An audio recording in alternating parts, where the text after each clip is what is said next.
In the deep winter of 1856, a Vermont minister sat at his desk to write a letter to his brother. He noted that the water in his wash basin, sitting just a few feet from his bed, had frozen completely solid overnight. He had to break the thick ice with the heavy handle of his brush just to wash his face before dawn.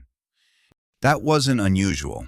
That was just winter in a world where the fireplace was your only defense against the creeping freeze. How does a country go from families freezing inside their homes to people complaining their apartment is too hot in February?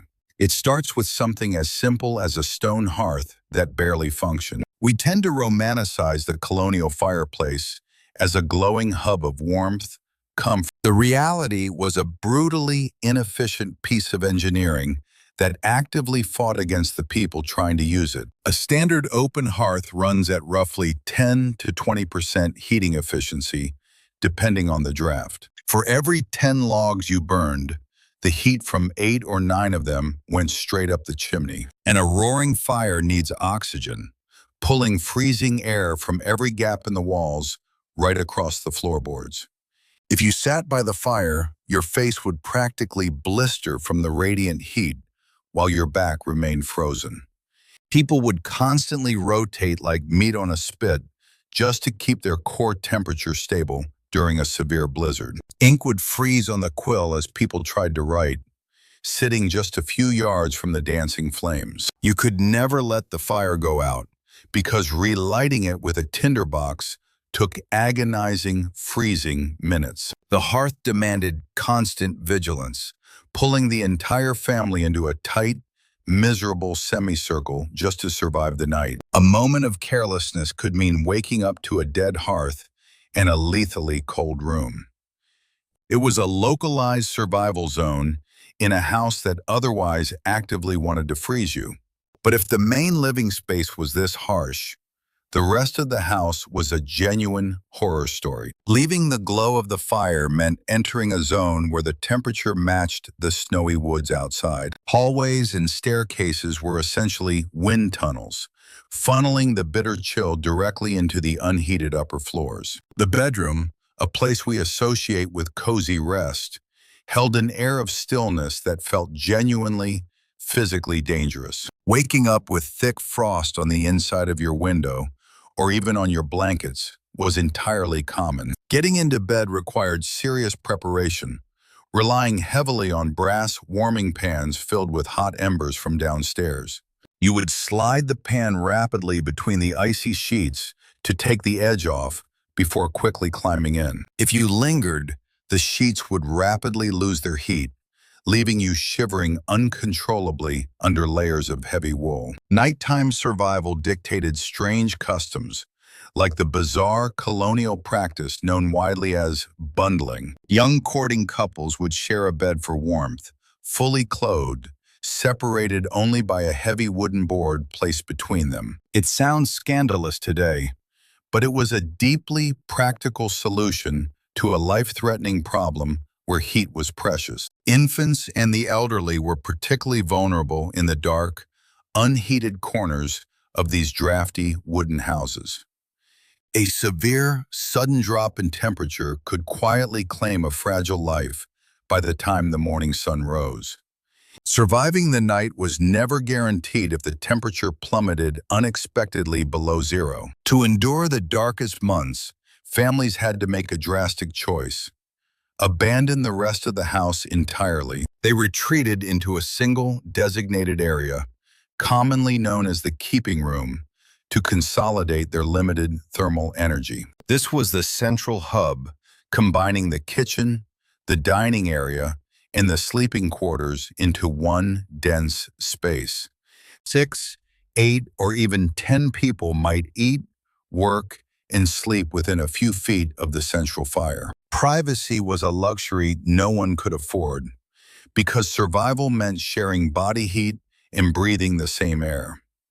The keeping room smelled intensely of wood smoke, damp wool clothing, unwashed bodies, and whatever was stewing over the flames. If one person contracted a winter sickness, the cramped, poorly ventilated conditions ensured it spread to everyone else rapidly. The psychological toll of cabin fever was intense, as families stared at the same walls for months on end. Personal space simply did not exist between the months of November and March in early American settlements. You learned to ignore the coughing, the snoring, and the constant shuffling of bodies in the dark. It was a suffocating, claustrophobic existence, driven entirely by the desperate need to stay warm. Yet the mental strain was secondary to the sheer, crushing physical exhaustion of fueling this primitive survival mechanism. Because a fire that burns all day and all night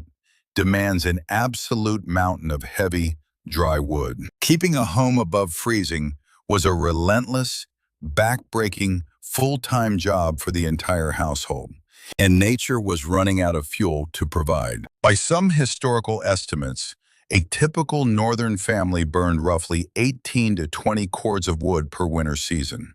A single cord is a massive stack of wood, 4 feet high, 4 feet wide, and 8 feet long. That meant felling, chopping, hauling, and stacking hundreds of heavy trees, entirely by hand, before the snow fell. Men and boys spent countless grueling hours swinging axes, knowing their families' lives depended on the woodpile. If you miscalculated and ran out of wood in late February, your family faced an immediate, terrifying existential crisis. You would have to wade into deep drifts, burning more calories than you could afford, to find green wood. This insatiable hunger for fuel rapidly stripped the forests around early American settlements, creating a localized energy shortage. As the tree line receded, people had to travel further and further just to find timber for the winter. This drove the price of survival steadily upward, making cordwood one of the most expensive commodities in urban centers. The poorest families, unable to afford the exorbitant prices, were forced to scavenge twigs or burn dried animal dung. They shivered through the bitter nights in tenement buildings that offered almost no insulation against the howling winter winds. The system was fundamentally unsustainable for a growing population. America needed a massive, concentrated miracle to keep its expanding cities from freezing to death. That miracle arrived from deep underground, wrapped in dense, shiny, black rock. The discovery and widespread mining of anthracite coal fundamentally shifted the entire paradigm of winter survival. Anthracite burns significantly hotter and much longer than wood, releasing a steady, concentrated wave of intense thermal energy. A family no longer had to wake up every 3 hours in the freezing dark to tend the dwindling fire.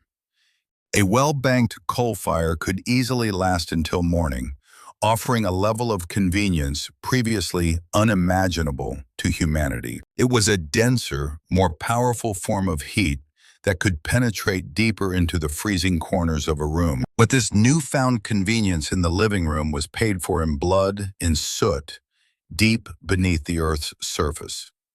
Thousands of laborers, including young boys, descended into pitch-black, collapsing shafts to hack the fuel from the rock.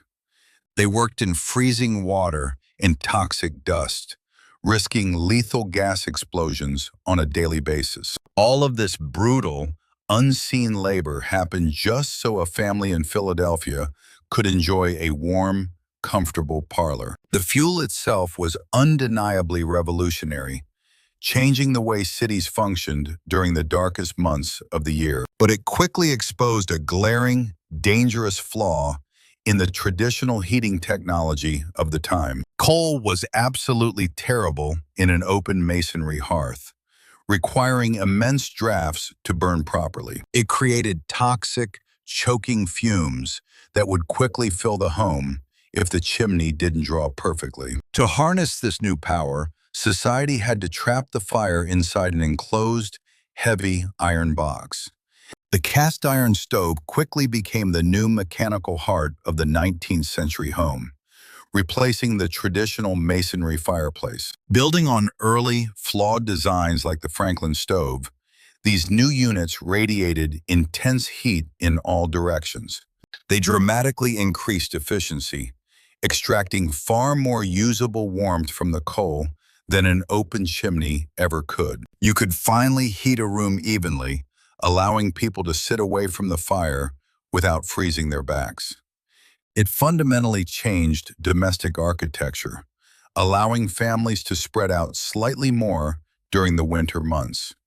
However, placing a blistering hot iron monolith in the center of a crowded room introduced horrifying new domestic hazards. Women wearing the wide, layered, highly flammable dresses of the Victorian era frequently brushed against the hot metal. The delicate fabrics would ignite in seconds, turning a quiet evening into a frantic, deadly emergency. Severe burns and fatalities from clothing catching fire became a grim, widespread reality of the parlor stove era. Children playing too close suffered terrible injuries, their hands blistering from a careless touch against the black iron. The stove was an angry, scalding presence in the home, requiring constant respect and careful navigation by everyone.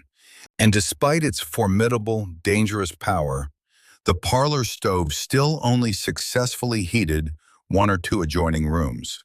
The bedrooms upstairs were still freezing, leaving half the house uninhabitable. The ultimate dream was to keep the dirty fire far away from the living space entirely. Moving the fire out of the parlor required an industrial leap of faith right beneath the family's floorboards.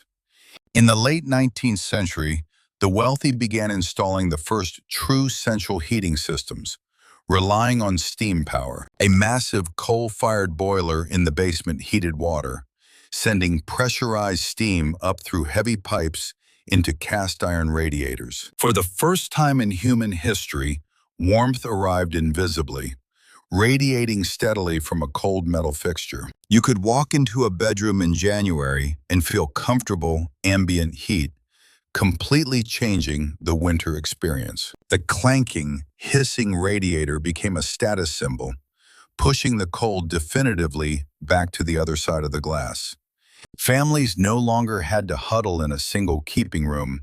The entire house was suddenly a habitable zone. But these early residential steam systems were terrifyingly unpredictable, operating under immense pressure with primitive safety valves. By some historical records, catastrophic boiler explosions in residential basements were a genuine, terrifying threat. A faulty valve could turn the basement into a bomb, sometimes leveling entire homes in a blast of scalding steam.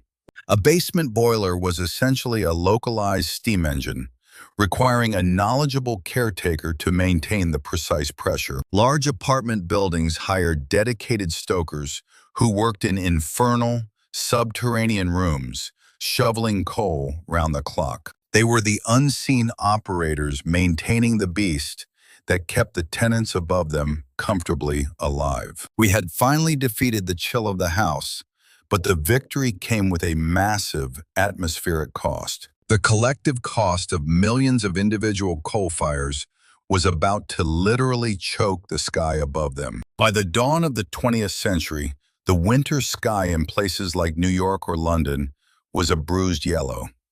Millions of domestic chimneys pumped thick, sulfuric coal smoke directly into the freezing air, trapping it in the streets. The winter smog was often so dense it would completely block out the sun at noon, forcing street lamps to burn constantly. People walked with handkerchiefs over their faces, and crisp white shirts turned dingy gray within hours of stepping outside.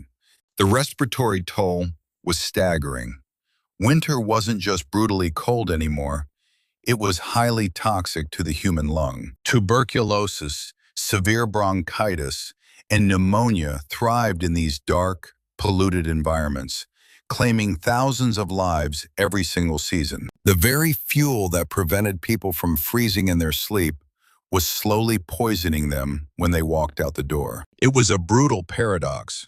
To conquer the ancient threat of winter, humanity manufactured its own localized atmospheric disaster. Urban residents largely accepted the blackened buildings and the constant hacking cough as the unavoidable price of warmth. You either froze in the clean air or you coughed in the warm soot. There was no middle ground.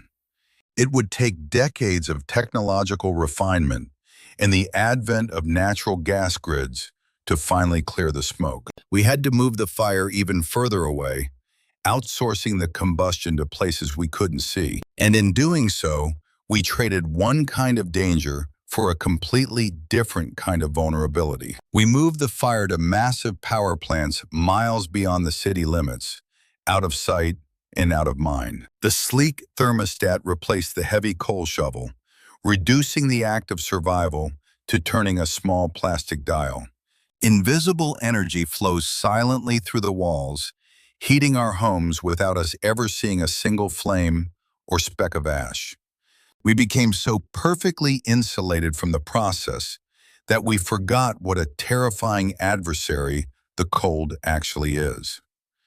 We lost the muscle memory of survival, assuming the ambient warmth of our homes is a permanent rule of nature. We treat central heating as a basic human right, completely disconnected from the massive infrastructure required to produce it. We complain when a room is 2 degrees too warm, oblivious to the historical miracle that allows us to care.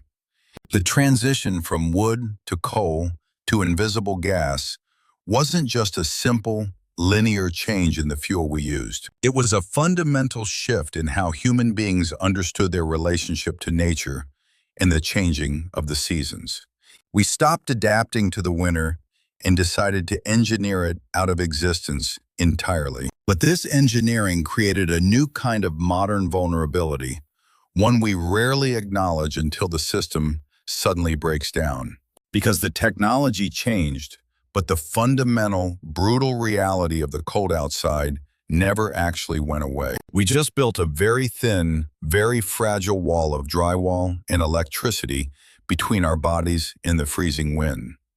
And that leads us to the ultimate irony of how we live today. That wall of warmth requires a constant, uninterrupted supply of energy from a grid we have absolutely no personal control over. If a severe blizzard knocks out the power lines, the modern apartment becomes just as cold as that 1856 bedroom. Without electricity, the sophisticated boiler is just a useless piece of metal, and the radiators go completely dead. Families huddle under thin blankets, watching their breath hang in the air, realizing they don't even own a fireplace anymore. They have no wood to chop, no coal to burn, and no independent way to generate heat. Look at the devastating Texas power grid failure in the winter of 2021. Millions of people found themselves instantly transported back to the brutal realities of the 19th century in a matter of hours. People burned their own furniture in decorative fireplaces just to keep their children from freezing to death in the suburbs. The illusion of permanent warmth was shattered, exposing the incredibly fragile mechanics of our modern survival. We didn't actually conquer winter.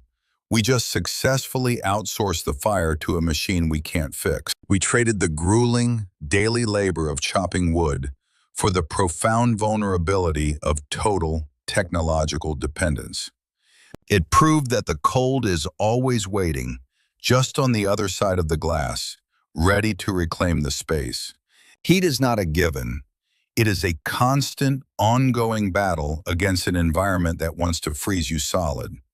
The Vermont minister, shivering at his wash basin, understood something fundamental that we have deliberately chosen to forget. We hid the fire in the power plant, but the fire must always be fed because the cold is always waiting. If you found this hidden history fascinating, drop a like and comment below if you've ever survived a winter power outage. Hit subscribe to Forgotten Everyday for more deep dives into the bizarre origins of completely normal things. Your modern home hides dozens of other strange histories just like this one, and we'll uncover another next week. Until then, stay curious and maybe keep an extra wool blanket nearby, just in case.